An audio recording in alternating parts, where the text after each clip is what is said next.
आज यहाँ पे मनीष कश्यप के समर्थन में उनकी रिहाई के लिए गलत तरीके से लगाए गए एनएसए के विरुद्ध में जो भी यहाँ के स्थानीय लोग आज बेतिया समाहरणालय गेट के बगल में जो धरना पर बैठे हुए हैं, मैं पुरजोर आप लोगों का हार्दिक अभिनंदन करता हूँ और धन्यवाद देता हूँ कि आप लोग अपना कीमती समय लेकर के यहाँ पर पहुँचने का काम किया और समर्थन करने का काम कर रहे हैं। भ्रष्टाचार के खिलाफ सब चुप हो गए, भ्रष्टाचार के खिलाफ अगर सब चुप हो गए तो फिर षड्यंत्र को खोलेगा कौन? भ्रष्टाचार के खिलाफ अगर सब चुप हो गए फिर षड्यंत्र को खोलेगा कौन? अगर मैं भी नहीं बोला तो भ्रष्टाचारियों के खिलाफ बोलेगा कौन? बोलेगा कौन? अगर सब लोग डर गए, सब लोग चुप होकर बैठ जाएंगे, सब लोग अगर इस सत्ता के लालची लोगों से अगर डर के अपने घरों में बैठ जाएंगे तो फिर किसी भी घर से भगत सिंह, चंद्रशेखर आजाद और राजगुरु नहीं निकलेगा। नोट करके रख लीजिए आप लोग, नहीं निकलेगा। लेकिन अगर किसी घर से चंद्रशेखर आजाद और भगत सिंह, राजगुरु सुखदेव, अशफाकुल्लाह खान, खुदीराम बोस जैसा नौजवान अगर आज के जमाने में निकल रहा है तो बनाओ अपने बेटा को डॉक्टर इंजीनियर, कोई दिक्कत नहीं है। बनाइए अपने बेटा को डॉक्टर इंजीनियर, कराइए बिजनेस, भेजिए दिल्ली, भेजिए बेंगलोर, भेजिए डॉक्टरी पढ़ने के लिए Russia, Ukraine, Australia, south Africa, China, भेजते रहिए। लेकिन आपके समाज में जो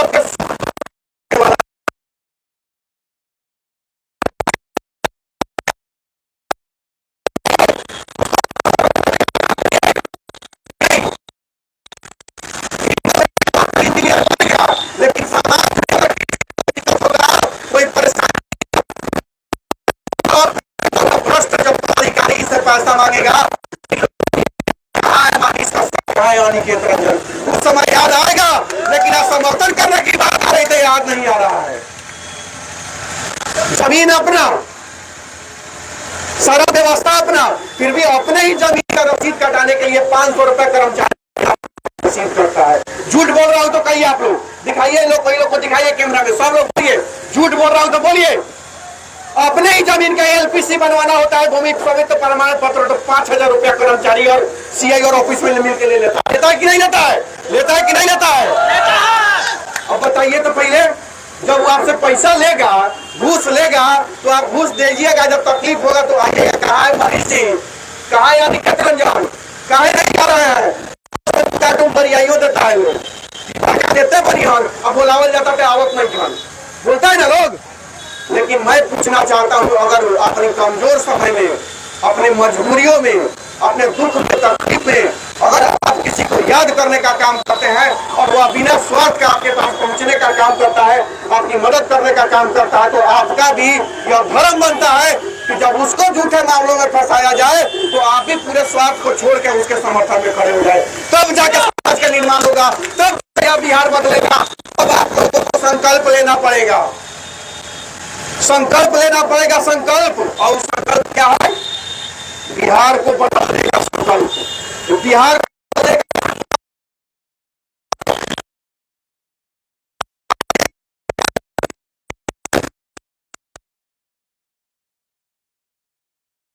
संकल्प लेना होगा, तब जाकर बिहार बदलेगा, नहीं तो ऐसा बिहार नहीं बदलेगा, ऐसा बिहार नहीं बदलेगा।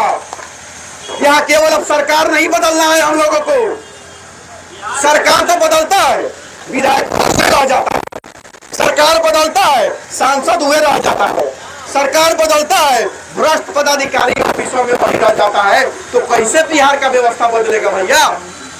जरूरत है यहाँ के सिस्टम को बदलने का, तब जाके बिहार में बदला होगा।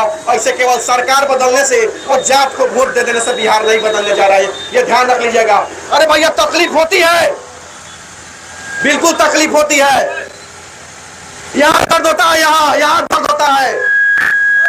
जब 300 रुपया मजदूरी कमाने वाले आदमी से कार्यालय में बैठा हुआ 90,000 रुपया कमाने वाला आदमी जब 300 रुपया वाला घूस मांगता है तो तकलीफ होती है, होती है तकलीफ,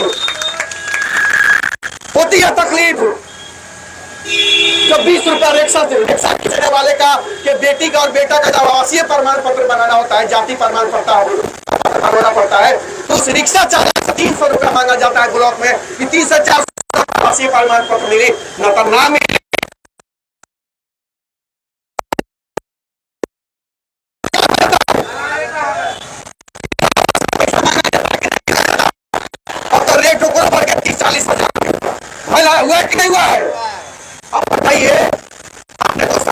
बदला। अपने को विधायक को जात के नाम पर वोट भी दिया, पार्टी के नाम पर वोट दिया, कबो मोदी जी के भी नाम पर वोट दिया तो कबो लालू जी के भी नाम पर वोट दिया। कभी जात के नाम पर वोट दिया तो कभी धर्म के नाम पर भी वोट दिया, कभी कभी बदलाव के नाम पर वोट दिया, और कभी कभी कहते हैं ये तो चोर बा, ये चोरवा के वोट थोड़े देता नहीं, हम तो लालू जी के नाम पर वोट दे दिली, हम तो मोदी जी के नाम पर वोट दे दिली। तो जब मोदी जी के लालू जी के नाम पर वोट दिले बड़ा तो चोरवा तो चोरी करबे करी कि ना करी? अरे बोलिए ना भाई लोग, तकलीफ काहे हुई? तब काहे तकलीफ है? मनीष कश्यप और अनिकेत रंजन को बुला के बदनाम करिएगा आप लोग? आप हमको अपने तकलीफ में बुलाइएगा, हम आपके लिए लाठी चलाएंगे। लाठी चलाने का मतलब लड़ना, हम आपके लिए लड़ेंगे और पीछे घूम के देखे तो आप ही गायब, आप ही गायब। तो फिर क्या लड़ेगा भाई आपके लिए? कौन लड़ेगा? हम लोगों का काम तो कहीं नहीं रुकता है। हम लोग तो ब्लॉक में, अनुमंडल में, अस्पताल में जाते तो देखते लोग गनगना जाता है, लोग गनगना जाता है, काम करने लगता है। हम लोग को क्या दिक्कत है? हम लोग के परिवार को क्या दिक्कत है? फिर भी धूप में, बारिश में, आंधी में, तूफान में, एक कॉल पर 2 बजे रात में भी आप लोग लिए खड़ा होने का काम करते हैं। तो सिर्फ और सिर्फ इसलिए कि बिहार बदल सके, बिहार के नौजवानों को बिहार में रोजगार मिल सके। एक सिंगल गुजरात में 5 लाख बिहारी मजदूरी करते हैं। सिंगल गुजरात में 5 लाख बिहारी मजदूरी करते हैं। गुजरात के सूरत जो शहर है, केवल 5 लाख बिहारी मजदूरी करता है सूरत शहर में। अंदाजा लगाइए, बेंगलोर, तमिलनाडु वगैरह जाइएगा तो 4 से 5 लाख नौजवान काम करता है। दिल्ली, महाराष्ट्र में चले जाइएगा तो 30 से 4 लाख नौजवान काम करता है, बिहारी मजदूर काम करता है। आप बेंगलोर साइड में जाइए तो वहां भी 1.5 लाख मजदूरी करता है बिहारी। मध्य प्रदेश में चले जाइए 2 लाख मजदूरी काम करता है। मणिपुर चले जाइए, दीमापुर चले जाइए, आसाम चले जाइए, वहां भी बिहारी मजदूरी काम करता है। और हर जगह बिहारी मजदूरों के साथ अन्याय होता है, पीटा जाता है, मारा जाता है। हाँ, कभी कभी वो वीडियो वायरल नहीं होता है, वो खबर हम लोगों तक नहीं पहुंचता है, लेकिन पता चलता है कि फलाना मर गए दीमापुर में, 4 दिन लगता है लाश आते आते। सुनते हैं आप लोग? 4 दिन लगता है लाश आने में उस बिहारी मजदूर का। तो भाई आप लोगों से पूछना चाहता हूँ, कब तक बिहारी मजदूर बिहार से बाहर जाता रहेगा और गाली खाता रहेगा, मार खाता रहेगा? अरे भाई, आप लोग जो बिहार से बाहर मजदूरी किए होंगे ना, तो आप जानते होंगे, पूरा दिन रात मेहनत करने के बाद पेपर पर चावल, दाल और रोटी सब्जी धो के फुटपाथ पर बैठ के बिहारी मजदूर बिहार से बाहर रोटी और चावल खाता है। पेपर पर फुटपाथ पर बैठ के खाता है। तो मैं आप सभी से पूछना चाहता हूँ, हम लोग हमेशा कानून को मानने का काम करते हैं, कानून को हाथ में लेके नहीं, कानून को साथ में लेकर चलने का काम करते हैं। तो इसका मतलब यह भी है कि सरकार को भी हम लोगों के भावनाओं को समझना होगा और बिहारी मजदूरों को बिहार में ही रोजगार देना होगा। हम बिहार के लोग का यही सिर्फ मांग है। अगर आप पढ़ाई की बात करते हैं तो सरकारी स्कूलों में पढ़ाई की अच्छी व्यवस्था होनी चाहिए। अगर आप दवाई की बात करते हैं तो बिहार के हर जिला अस्पताल में दवाई और चिकित्सा की व्यवस्था होना चाहिए, ताकि कोई गरीब बिना दवाई और ऑक्सीजन की कमी से ना मरे। अगर आप कमाई की बात करते हैं तो बिहारी नौजवान को बिहार में ही रोजगार मिलना चाहिए। इसका मतलब होता है आप कमाई, दवाई या पढ़ाई। होता है ना भैया?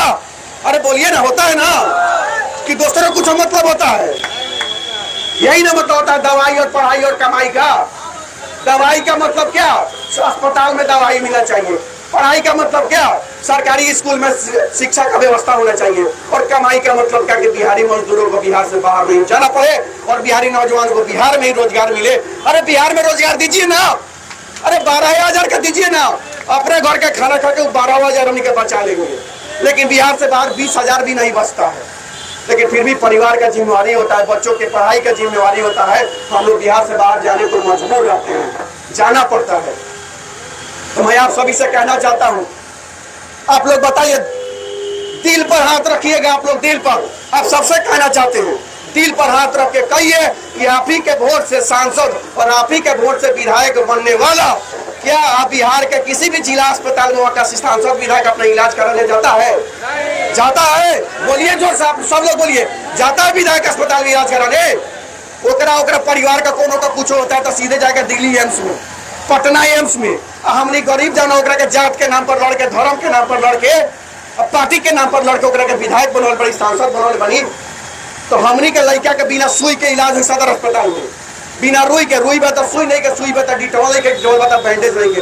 अब बैंडेज जब मिली तब टेट बैठ के सुई नहीं के। होता है कि नहीं होता है? आ कुत्ता काट ली तो कहीं कुत्ता के सोइए नहीं थे, कुत्ता के सोइए नहीं थे। अब बोलिए, तो ये सारी स्थिति है, इन सब से लड़ना होगा। अगर गरीबों की सरकार है तो गरीबों की व्यवस्था होनी चाहिए, मजदूरों की सरकार है तो मजदूरों के लिए व्यवस्था होनी चाहिए, अगर आम आदमी की सरकार है तो आम लोगों को भी सुविधा मिलनी चाहिए भैया। और नहीं तो नेतवा सबका बेटवा जाता है रसिया, यूक्रेन, अमेरिका डॉक्टरी पढ़ने, हमनी के बेटवा को बेरोजगार बना के रखता लड़का के झंडा उठाने के लिए, अब रैली में जय हो करने के लिए। करता है कि नहीं करता? आप लोग बोलिए तो करता है ना। तो हम लोग रैली में मुरेठा बांध के भाई से भाई लड़ जाते हैं, बूथ पर लड़ते हैं ना कि हाँ हमार पार्टी बताई, हमार पार्टी बा। लेकिन दोनों नेता पटना में बैठ के साथे चाय पिएगा, साथे खाना खाएगा, और ओकर बेटा जाएगा ऑस्ट्रेलिया, हमारा बेटा जाएगा जेल। वो जाएगा अपना बेटा से भेंट करने ऑस्ट्रेलिया, और हमनी का कर्जा करके अपना लड़का से भेंट करे जेल गेट पर। ये तब विकास, ये तब बिहार के नेता सबके सच्चाई। तो याद रख लीजिए आप लोग, अब केवल सरकार नहीं बदलना है, बिहार अगर बदलना है तो व्यवस्था बदलना होगा और व्यवस्था परिवर्तन करना होगा, तब जाकर बिहार बदल सकता है। आगे आने वाले टाइम में और भी साथी हैं बोलने वाले, वो लोग बोलेंगे। लेकिन एक बार मैं कहना चाहता हूँ, मनीष कश्यप पर जो फर्जी तरीके से जो इनेशन लगाने का काम किया गया है वो पूरे तरह से फर्जी है, और हम उसका विरोध करते हैं। और अपने बिहार सरकार पर हमें पूरा भरोसा है। हम बिहार सरकार से आह्वान करना चाहते हैं, मांग करना चाहते हैं कि मनीष बिहार के बेटा को बिहार में ला करके जांच किया जाए, और उस वीडियो का जांच हो। मनीष कश्यप का अगर संलिप्तता उस वीडियो में है तो ठीक, नहीं है तो बाइज्जत उसको बरी किया जाए, इन्हें से हटा दिया जाए। मांग हम आज बेतिया समाहरणालय गेट के बगल से इस धारणा से मांग कर रहे हैं। इस मांग का पुरजोर समर्थन करते हैं आप लोग? करते हैं समर्थन? करते हैं समर्थन? जय बिहार, जय बिहार। रोड पर आवाजें नहीं किया जाता, पटना आवाज जाइए नहीं। जय बिहार, जय बिहार, जय बिहार, जिंदाबाद।